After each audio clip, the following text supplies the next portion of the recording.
O mantra do mundo socialmente responsável poderia ser resumido em uma única palavra: sustentabilidade.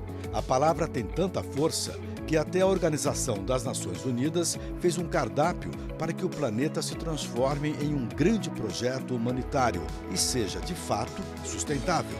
Parece teoria, não é? Mas funciona em vários segmentos. O meio ambiente por inteiro dessa semana mostra algumas ações ligadas ao transporte coletivo e individual. Sim, ainda temos tração animal para transportar coisas e pessoas, mas temos também a imagem do futuro nas grandes cidades. Como montar uma rede limpa de transportes sem uso de hidrelétricas. Nós estamos num pátio de manutenção de trens do metrô do Distrito Federal. Aqui vários concertos são feitos, desde a parte das rodas até o funcionamento eletrônico dos vagões.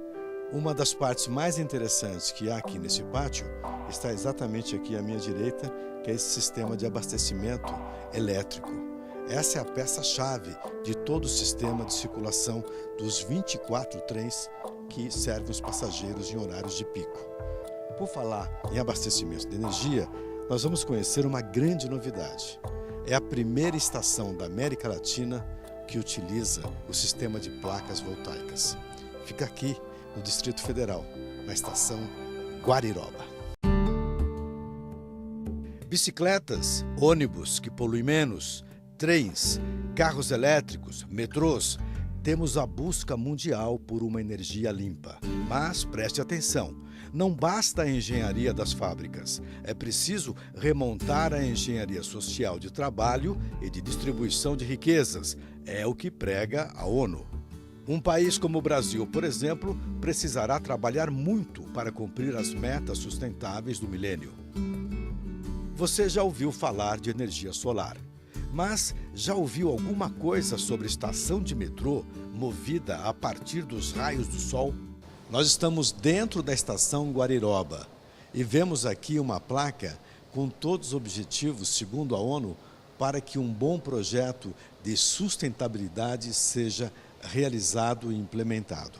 Por exemplo, nesse item 11, cidades e comunidades sustentáveis. No item 5, igualdade de gênero. Vamos caminhando. Redução das desigualdades sociais. Educação de qualidade. Indústria, inovação e infraestrutura. Saúde e bem-estar. Trabalho decente e crescimento econômico. Fome zero e agricultura sustentável. E aqui nós temos o item 1, que me parece o mais importante, que é a erradicação da pobreza.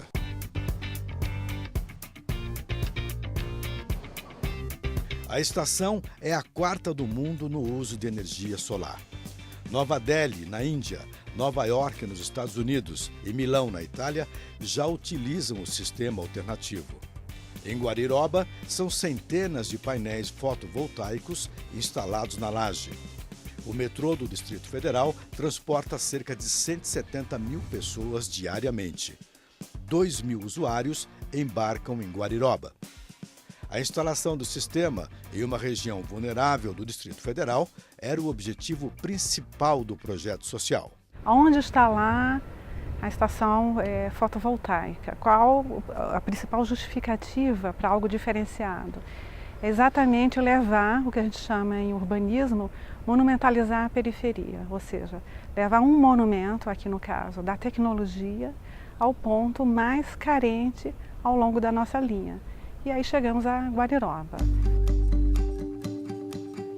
A diretora do metrô se lembra do dia da inauguração da estação, em outubro de 2017. Muito emocionante ver na inauguração toda a comunidade envolvida, as lideranças locais envolvidas e orgulhosas. Mas e os usuários? Perceberam a importância dessa novidade no cenário nacional e mundial? Eu acho que a gente tem que dar uma olhada nisso aqui e valorizar mais um pouco, né? Mas o que a gente tem aqui que não sabia mesmo. E que isso aqui vai para as outras estações, né? Também acho que vai ser de grande utilidade para todo mundo. Omar, o que você acha dessa estação aqui que é movida com energia solar? É importante para o desenvolvimento tanto tecnológico do nosso país quanto a economia, né? Porque além de trazer a economia para os nossos bolsos, porque hoje nós pagamos muitos impostos, isso beneficia bastante, não só a comunidade aqui, mas a todos os usuários do metrô. Vanessa Montalbueno chegou da Venezuela há 2 meses para tentar a vida no Brasil. Ela vende pães caseiros. A situação como um todo, com a poluição da terra, da água, de todo, que lhe parece com a utilização de uma energia um pouquinho mais limpa. ¿Qué opinión tiene vos acerca de eso? Excelente, excelente, porque ahorita la situación del planeta y toda la contaminación, eso yo me imagino Vanessa que elogia o ayuda un projeto poco a que e diz que baje ficou a empolgada com contaminación. mais uma ação de Bastante bueno. uso de energia limpa. Agora vamos falar com o Janderson de Jesus. Será que ele gostou da nova estação? Muito bom, né? Que aí fica melhor, né? Que aí economiza mais energia, né? E quantas espigas de milho você vende por dia aqui?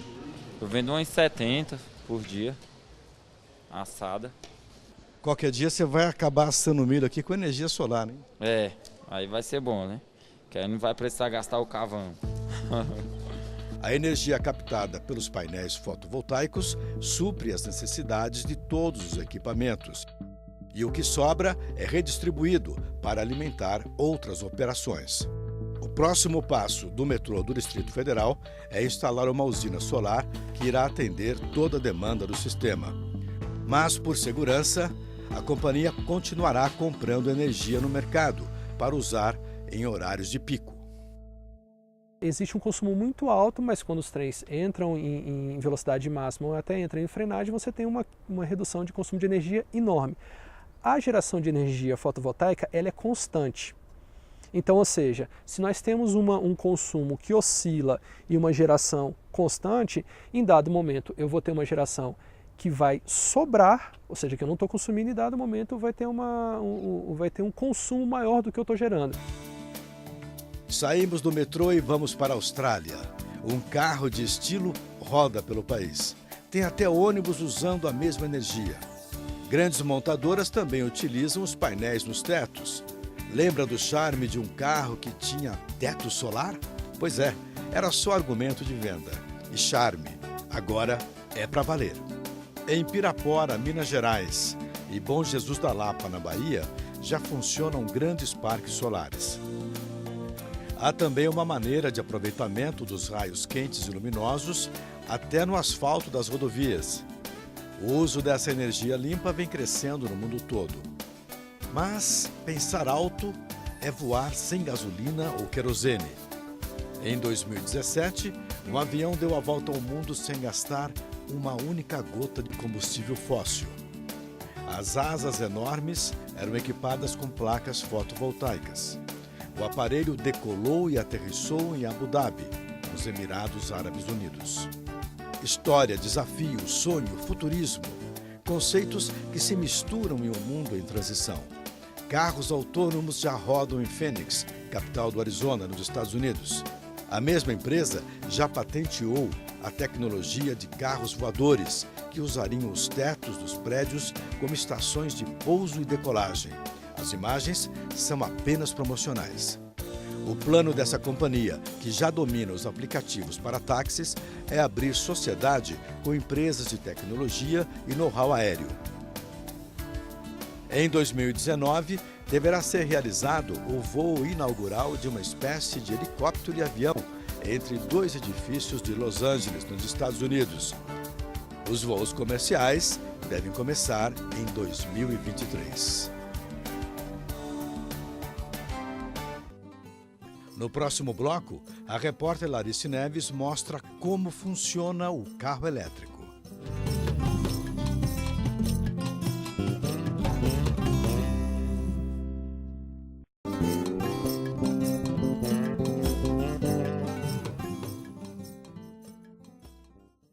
Carro, moto, metrô e avião.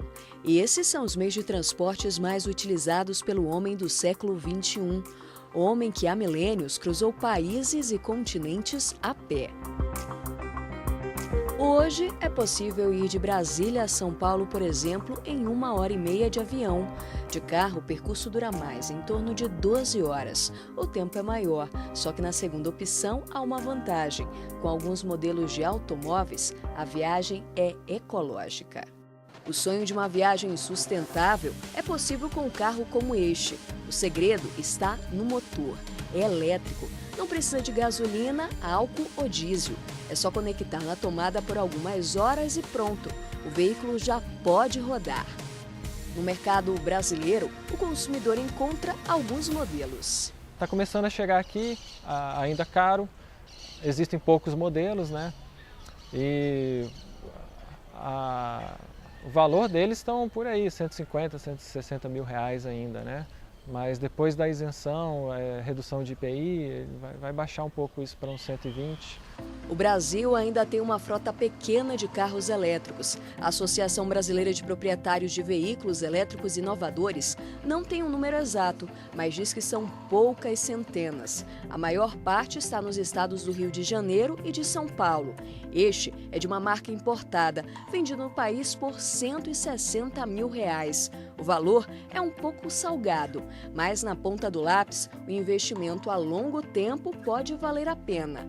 Além de ajudar o meio ambiente, o Rogério economiza muito com combustível. Com energia elétrica, gasta R$ 50 para rodar 800 quilômetros. Fazendo as contas com R$1, ele percorre 16 quilômetros. Se o carro dele fosse a gasolina, com o preço do combustível na casa dos R$ 4,50, ele iria pagar no mínimo R$ 360 por mês. O futuro é o motor elétrico, independente até da fonte de energia que vai fazer esse motor rodar.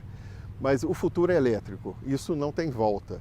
Vou dar o exemplo, assim, é um motor muito mais eficiente, com menos manutenção. É um carro que não tem câmbio, não tem óleo, não tem vela, não tem correia, então é muito mais interessante. Em 2 anos que eu tenho o carro, eu só fiz atualizar o software e trocar o filtro do ar-condicionado. Então, assim, é muito pouco.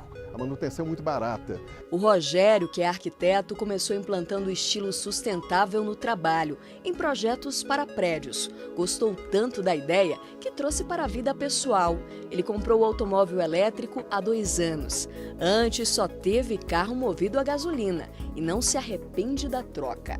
Resolvi mudar um pouco o meu dia a dia, né? Trocar um carro grande por um carro pequeno e ser coerente, né, com o que eu aplico profissionalmente, né? Nos projetos de arquitetura a gente sempre tem esse olhar de sustentabilidade que é sem volta. A gente tem que cuidar mesmo das novas edificações e do meio ambiente urbano. O arquiteto pesquisou bastante antes da compra. O modelo que escolheu tem várias vantagens. O carro tem os revestimentos da porta e do painel feitos a partir do reaproveitamento de garrafas PETs, material que poderia estar poluindo córregos e rios por muitos anos. E este tecido, utilizado em toda a parte interna, é de fibra natural. Consciência ambiental e que carrão! O meio ambiente por inteiro não podia deixar passar a oportunidade e pegou uma carona para mostrar como é andar em um modelo como esse. Dá para garantir que os apaixonados por velocidade vão adorar. Ele é muito ágil, ele é muito esperto, é muito gostoso de dirigir. E o principal, né, dá uma alegria muito grande saber que você está dirigindo sem emitir nada de CO2 na atmosfera. Então é 0 emissão de carbono.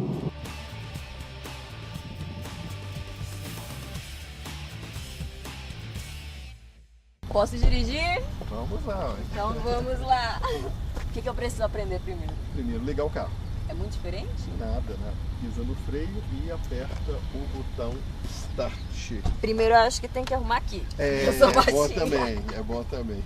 Porque não tem marcha o carro. O que a gente faz agora? É só em cima, então colocar o cinto. Cinto, que eu sou uma pessoa que anda com segurança. E aí? E simplesmente, no caso vamos sair de ré, rodar para ir para o R. Pro R. Para as mesas, assim, é isso, aí, só isso. Só assim? Ah, tá, não precisa ficar em cima. Uhum. Tá, você não corrige. Já dentro do veículo, a gente começa a sentir as diferenças e muitos pontos positivos para o elétrico. Para vocês terem noção, o carro tá ligado, é muito silencioso, não dá para perceber a diferença. Eu vou até seguir um pouco mais à frente para vocês entenderem o quão silencioso é. E, Rogério, a única dificuldade que eu vou ter aqui é me acostumar que não tem um câmbio de um carro popular, que a gente está acostumado a dirigir, e também quando você para de acelerar, ele dá uma freada. Não precisa necessariamente utilizar o freio aqui, né? Exatamente. Confortável. A suspensão aparentemente também é muito boa, né? Você não sente muito. Eu vou dar uma arrancada também pequenininha.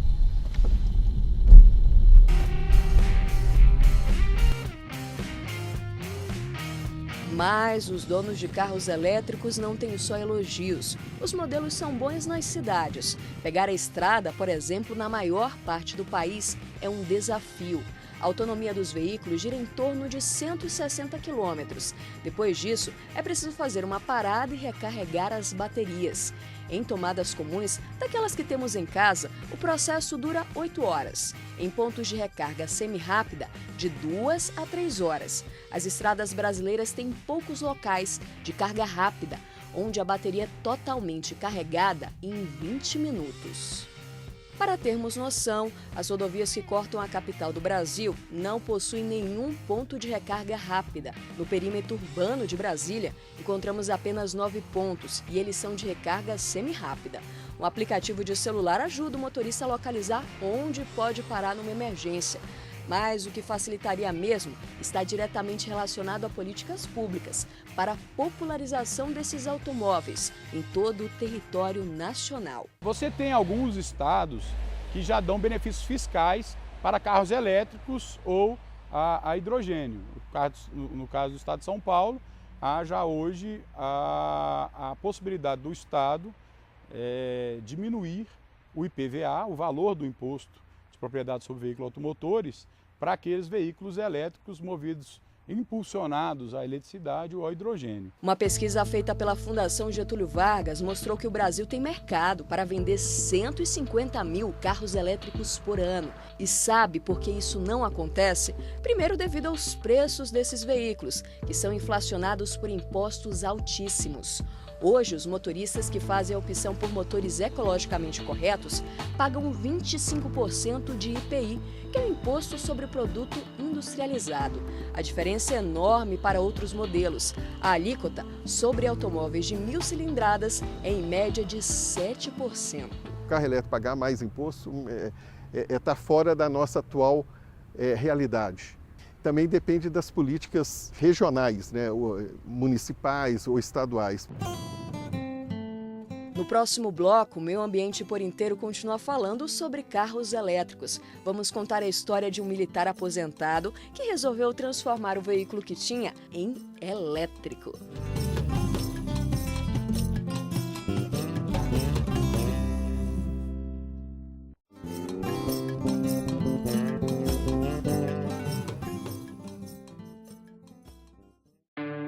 As pistas brasileiras são tomadas por veículos movidos a gasolina e a álcool. Automóveis que poluem bastante o ar, jogam por dia muitos gases tóxicos na atmosfera. E pensando em mudar essa realidade, que este coronel aposentado do Exército resolveu fazer uma adaptação no carro.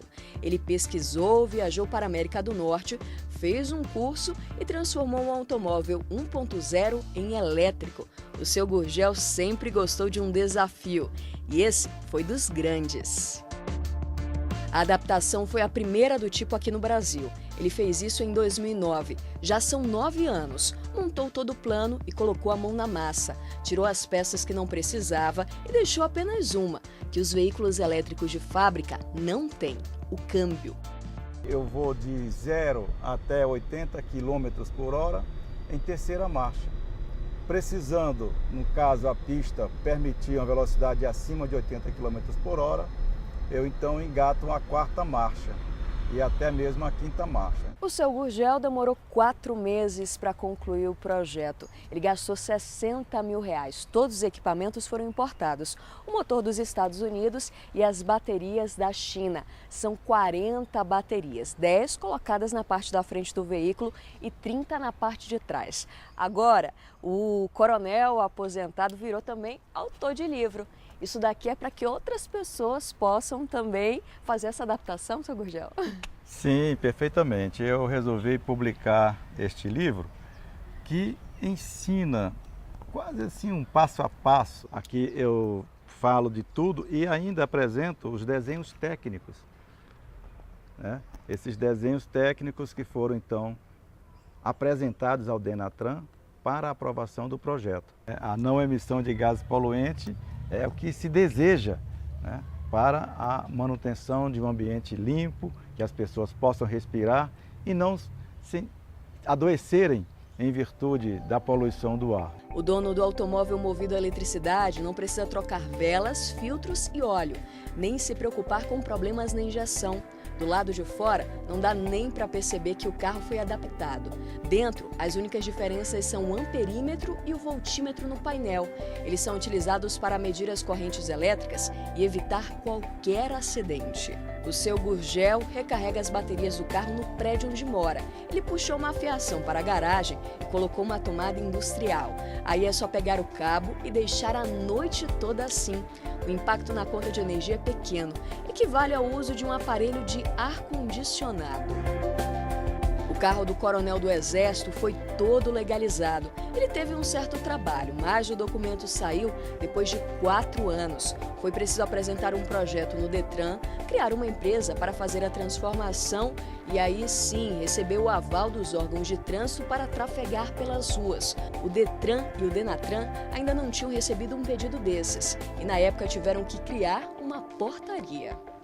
De nada adiantava eu ter um veículo transformado se eu não pudesse circular em via pública. Então, uma das primeiras preocupações que eu tive foi buscar o órgão regulador dessas questões de veículos, de circulação de veículos, que é o Departamento Nacional de Trânsito, né?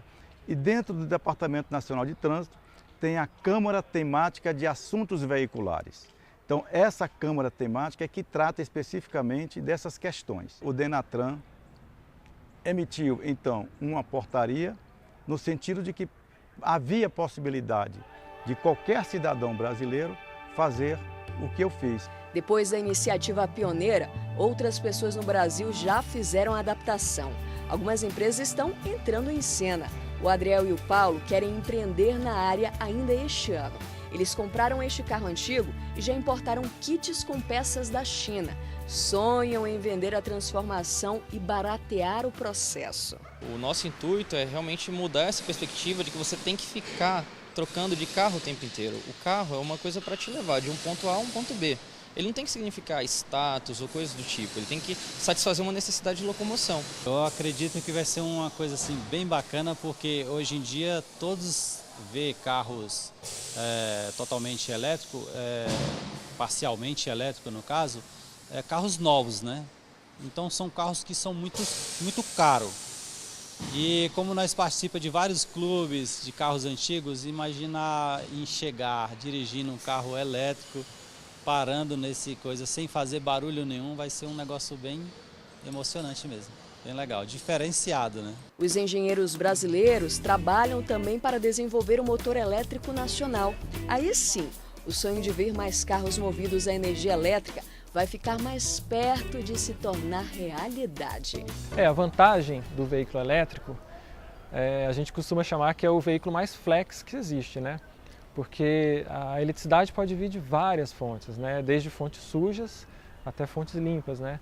E agora a tendência é realmente a gente aproveitar muito mais o sol para produzir energia, né? O vento mesmo, mas o sol ele é a menina dos olhos agora, vamos dizer.